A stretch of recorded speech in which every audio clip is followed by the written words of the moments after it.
what we're taking a look at is the last page of your packet, and this talks about a couple different ways of setting up your quotes. You've already done a good job of setting up quotes from the Rust book, so now I'm just going to expand our discussion to show you a couple examples of how to quote from your secondary sources. I know you've done this before, but again, it's always good to refresh your memory. All right, so on this page, I annotated it. So here for that first one, Lewis Weeks writes in his essay about symbolism in the story. So for all of your quotes, you're going to set up the quote, give the quote, and then interpret the quote, just like you did previously. And you have to have quite a few quotes, so it's going to be good content for this 5-page paper. All right, so Lewis Weeks, we know that he's the writer, researcher, and then you give the quote. So it's right.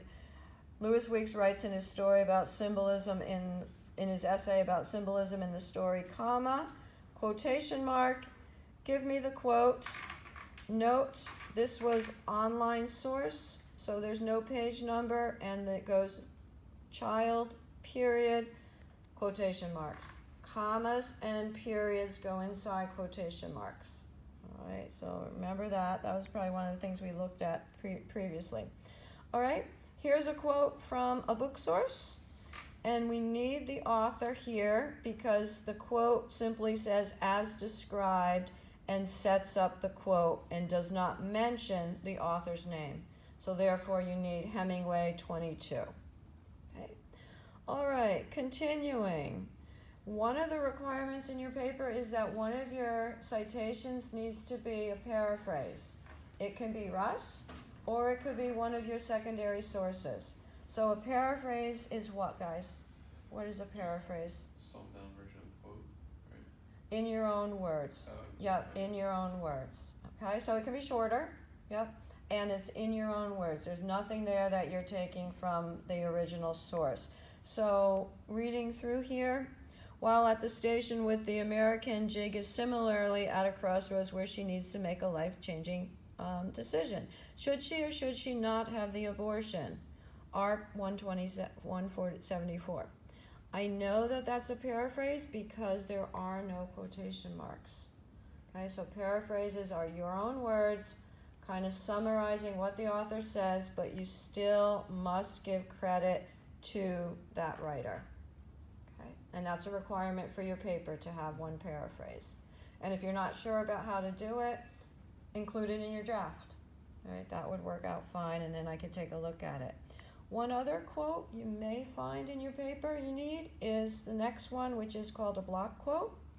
And it's, again, set up with the writer, researcher. ARP writes, and give a block quote. The rule for a block quote is 4 or more lines. So if you're typing or cut and pasting your quote and it takes up 4 or more lines in your actual paper, you have to change that into a block quote.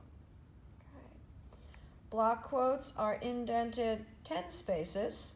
Note how it looks different from the regular paragraph citation. That's 5 spaces. This is double that.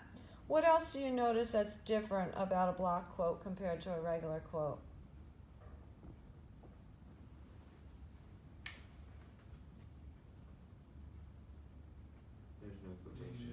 Right, no quotation marks. So in a block quote, there's no quotation marks. There's one at the end though.